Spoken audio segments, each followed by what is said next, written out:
Morning, people. Renting a scooter. Now, I drive scooters all the time in Taiwan. Look for good tires. Make sure the brakes work good. Besides that, whatever, get a Honda or whatever the heck they're shilling. I think they come in 125s. You don't have to rent before you come here. I'm going to go to the first place. It's 9. Give you a few things, prices and ideas, what to expect here in Lamai. If you haven't driven one before, it's not about getting the big one. Just get the 125s. More than enough power.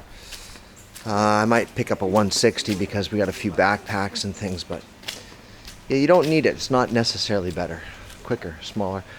Again, just look at the tires. Make sure it stops. 200 to 300 baht a day. 8 to 12 bucks American.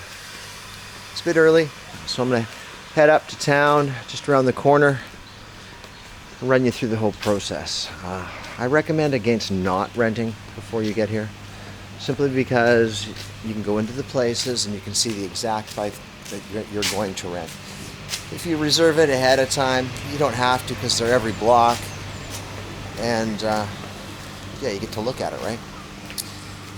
You got to leave them your passport up, but I believe they'll take a deposit of maybe 3,000 baht, which I'm going to do. I don't want to leave them my passport.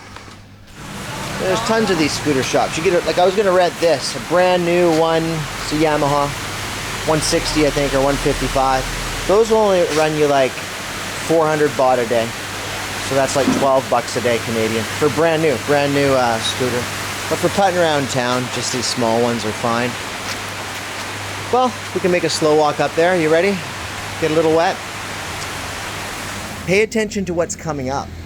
A lot of people, I remember there was a study that stuck in my head about they with a laser, where people's eyes are looking, drivers, they found that the more novice drivers looked immediately ahead, and the more advanced riders tend to be scanning the road ahead.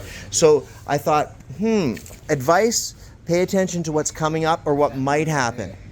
You know, don't assume you're safe, be safe. That's my little quote.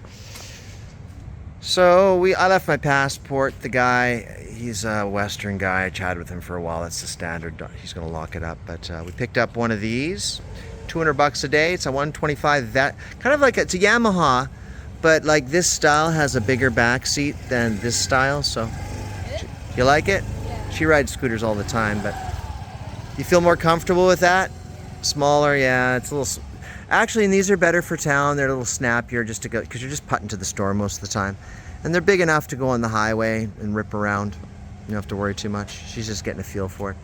She rides scooters in Taiwan all the time. She has her own, so she's more comfortable. I wanted the 150s, but yeah, she just likes that one better. So these are a little too big.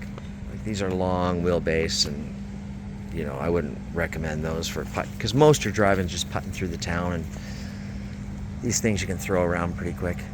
It's got that Vespa sort of look to it. Watch your feet on the ground. Yeah, she knows what she's doing. You like it? Yeah, I like it. Yeah, that's the main thing. She feels comfortable. You can do some driving and I'll do some filming that way. Feel comfortable with that? Okay, cool. All right, there you go. What I recommend, these are the clicks. These are sort of like the standard. They get the bigger wheels, but that's, just check the tires. This thing's in good condition, and yeah. Look at the seat on the back. It's got more space for 2 people than these ones. That's something to consider too. You got some space for bags or whatnot, and a drink holder. My recommendation, something like this or whatever. Just don't go too big, thinking bigger is better, because they aren't necessarily. Those get a little bit, you know, most of your drive-ins in towns. My 2 suggestions from experience. All right, bye-bye.